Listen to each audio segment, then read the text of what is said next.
cities in the world are just burgeoning. 1.4 million people are migrating to cities every week. Cities have two, in a sense, alternatives, which is to become extraordinary sanctuaries for human beings and children and education and culture, or they can become just cesspools. Our whole methodology of practicing our craft of creating human habitat needs to change significantly. Going global is colliding with going green each day of this new century. More than 43% of the climate change problem is addressed by the issue of better housing and better office spaces. We have to think about the social health, the environmental health, and the economic health of the entire community, and that is what should drive every decision we make. We need to understand the word context, which it means to weave together, and we really need to understand that sustainability means sustaining life. And we're ready to begin to shift that.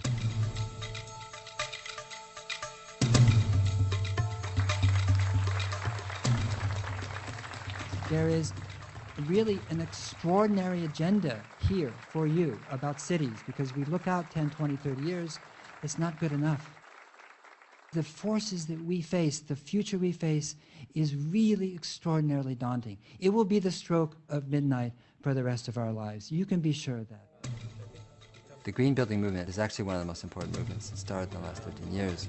How do we make sure that we're building the living building that is still affordable? It constitutes the largest single user of material and energy in the world. And the design community actually already knows what to do. So we can all be champions if we understand a little and change a little what we do. We all have Luke Skywalkers and Darth Vaders in us. And we can build our communities to bring the Luke Skywalker out or bring the Darth Vader out. It's our choice. We have consciously chosen, as designers, builders, developers, and public officials, to design built environment that brings the Darth Vader out. One of the important things that we got to do is design our future first. And we have to design that future within a value framework. But that is so difficult to do with the mind that we use normally in our day-to-day operations.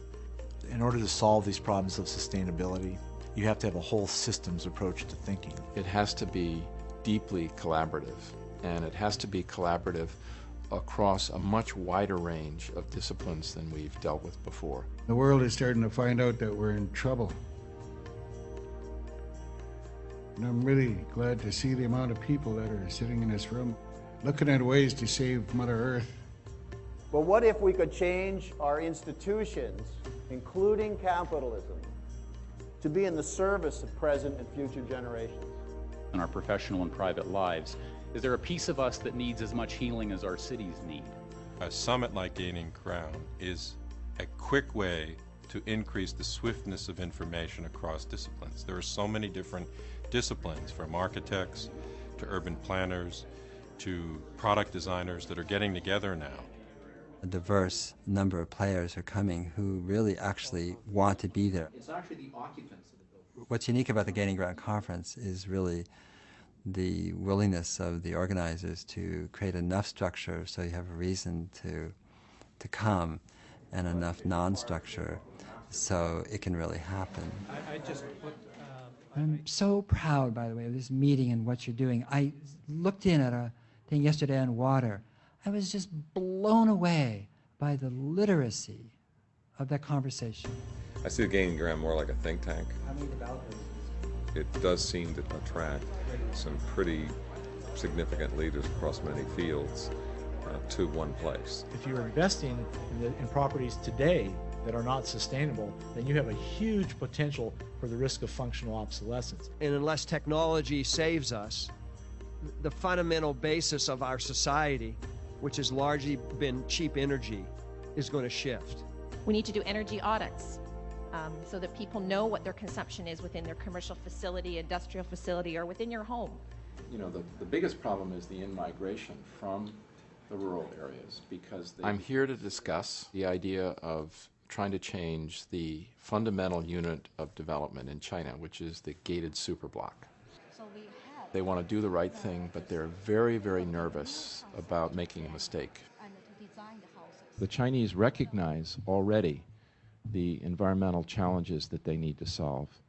And they're able to change much more rapidly than we are in North America. I'm very pleased to be invited to this conference. We are doing the community leadership training program in China to help promote the local sustainable development. I'm very impressed about those different ideas from different aspects, from different organizations and governments.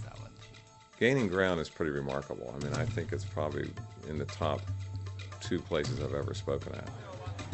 These are very, very top leaders across not just Canada, but outside this country that truly are engaged in small enough groups, getting to a bunch of serious issues that they can actually leave here with some pretty deep understandings. We need to have a much deeper and much more collaborative process, and this conference brings together people who are really trying to do these things. And what this conference does is it just kind of keeps insisting, bring it back into the whole, bring it back into the whole.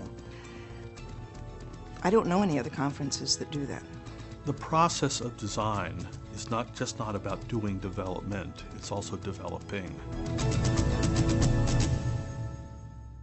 This is really a spectacular meeting of people.